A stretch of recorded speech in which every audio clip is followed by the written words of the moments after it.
You probably already knew that LED bulbs lasted longer than incandescent bulbs, but did you know that they also use 80% less electricity than incandescent bulbs? This is just one of many ways that you can save money, and in a frugal living life, we have many of these examples. In today's video, I want to talk to you about 12 highly effective ways that you can reduce your cost of living in 2023. We are going to go rapid fire in this video, but before we do get started, I want to ask you, what are your money goals, the areas in your finances that you want to work on in 2023? I would love to read over them. They always are inspirational to myself and to others who read the comments of these videos. So please put those down in the description box below.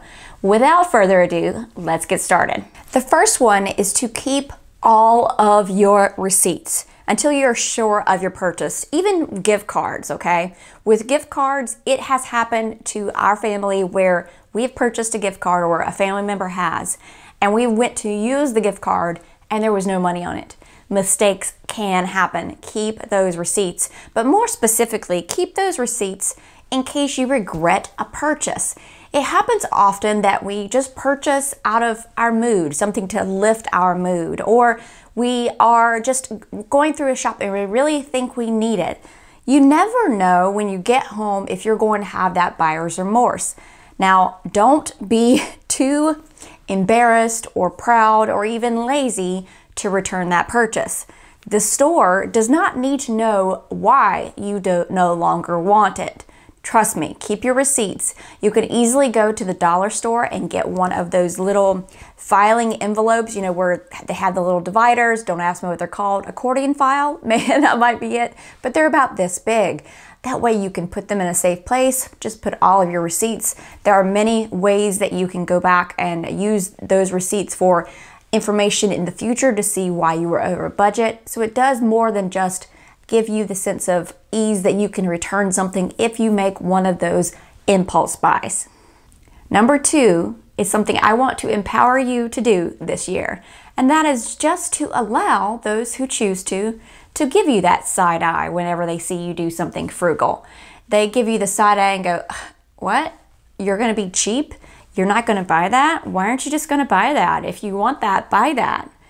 No, it's okay. You do not have to feel pressured into that. And the way I feel about that is their opinion is not your business. It's their problem. You can take back the old adage, wherever it is that it came from, the credit can be due there. And that is, the one who laughs last laughs longest. Why should you switch to LED bulbs instead of incandescent bulbs? Well, like I told you earlier, they last longer and they actually use 80% less electricity. I had known that they lasted longer, but I didn't realize that their electricity pull was so much less. But realize also, I did not know how long they actually last. I thought it was interesting that we haven't had to change bulbs in so long. And then I looked up the usage of them, and it says they last 50 times longer than incandescent bulbs. If you ran a light bulb 12 hours a day, it would last up to 11 years. That is crazy good. And back in the day when LED bulbs did first come out, they were rather expensive, but now you can get them for $10 or under. Utility bills are through the roof. I recently received mine this past month, and I looked at them very gingerly and went, oh, yep, that hurt. They are going up. So we need to focus on ways that we can reduce the utility bills, you know, in as much as possible. So let me just point out a few, but there's so many other ways and frugal tips. But wash clothes on cold water. Even my husband, we had to get a new washer. Our washing machine went kaput. I can talk about that in another episode or another video, but basically it has 4 or 5 different temperatures. It has tap water, cold, middle cold, and my husband kept turning it to cold. And I said, what's wrong with tap cold? He kept moving it to cold. I said, leave it on tap cold. There is zero reason for our clothes that it needs to be slightly warmed up at all. Cold water. Also, check for water leaks under your sinks. So once a month, we set a Google Calendar reminder and we go around and check under all of our sinks to make sure there aren't any unexpected leaks. We have found one, and we've been in this house for almost 5 years, so we found one leak. If we had not been very diligent about looking for those leaks, it could have been a much bigger disaster than it was. Another way is to always repair those leaky faucets. And also, if you have a running toilet, get that repaired. Don't let that extra money pile up and the problem get worse.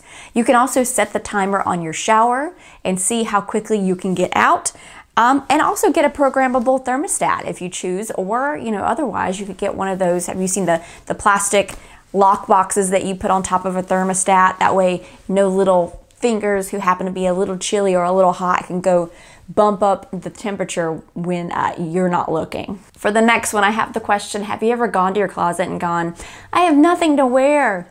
Well, the problem and the solution to this is you've got too much in there, and it's a benefit to declutter your closet.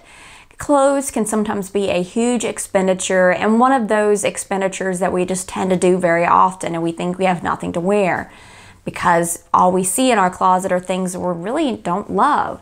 So what I recommend doing is completely decluttering your closet, taking everything out, laying it in specific categories, maybe on top of the bed. You're going to go through those piles very carefully, and you're going to keep the things that you love, the things that you are comfortable in, and the things that make you feel confident. Those are the things you're going to go to in your closet. You can sell the gently used items or items that might still have tags on them, or donate them if it's not worth it to try to sell them. But once you know what you have, then, and they are things that you love, you feel confident in, you feel comfortable in, then you're less likely to think, oh, I have nothing to wear.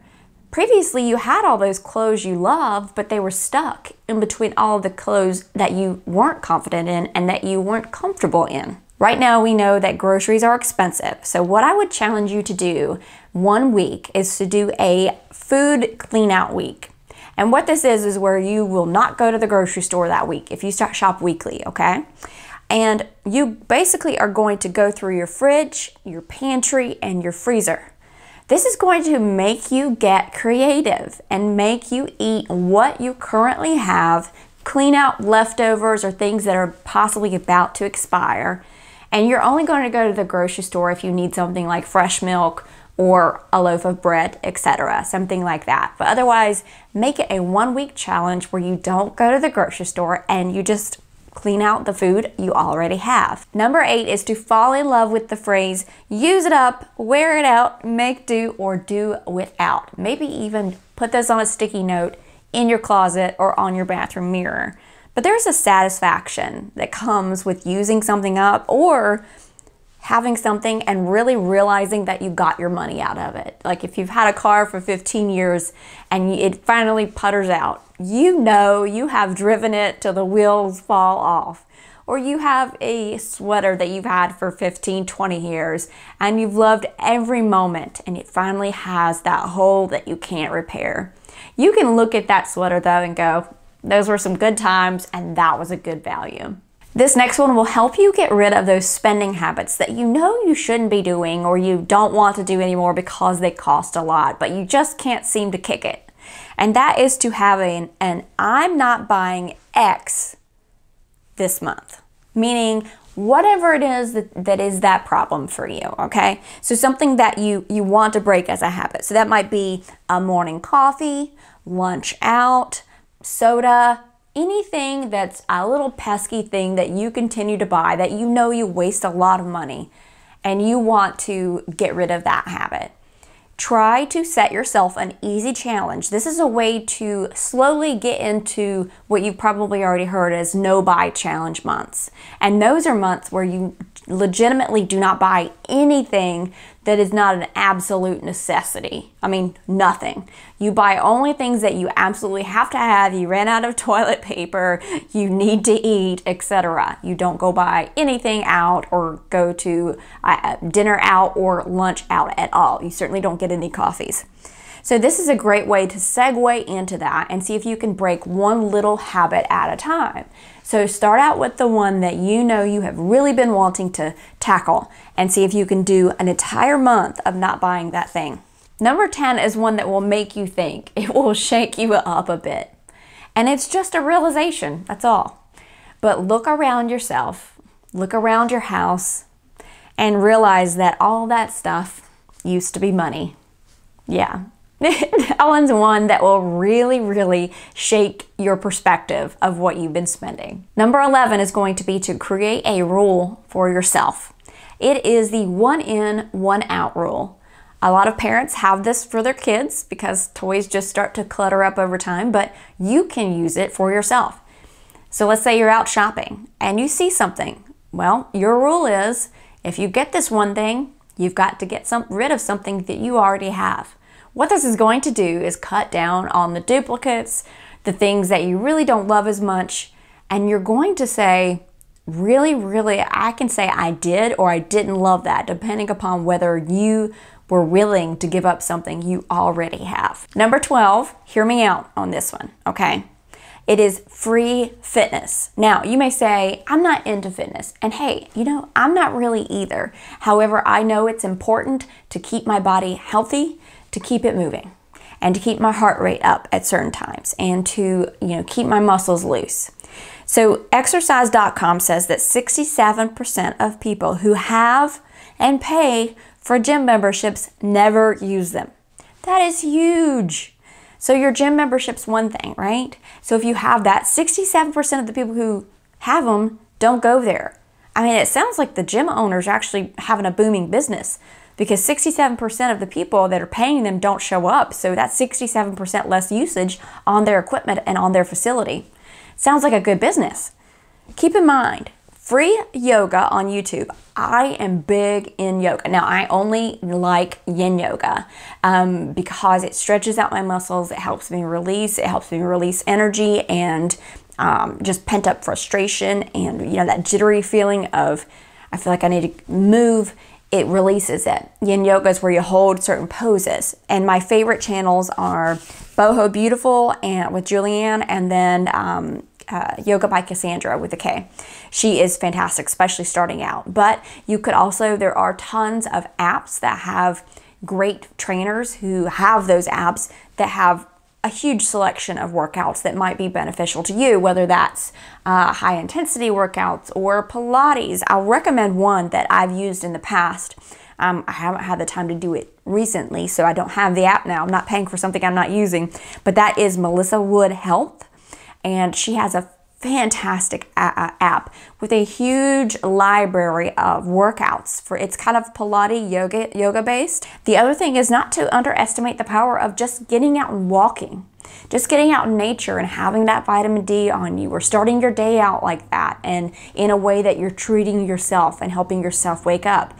You can also do this where you can download the app Couch to 5K. I've used that before if you want to get into running maybe, and that helps you really work out from literally a level of not doing anything to a level of running a 5K. That is my spiel on free fitness, and I think it's important for all of us to engage in some sort of activity. Obviously, check with your doctor before you do any of this. Don't forget down below to leave the financial goals for 2023 that you are trying to hit. What would you like to achieve? And also tell me what types of content, what specific areas might help you reach those goals that I can help provide more content on that for you. Please leave that down below. I read through all of your recommendations. If you enjoyed this video, it helps me out a lot to hit that like button, and also don't forget to subscribe to the channel. That way you know what's coming up next.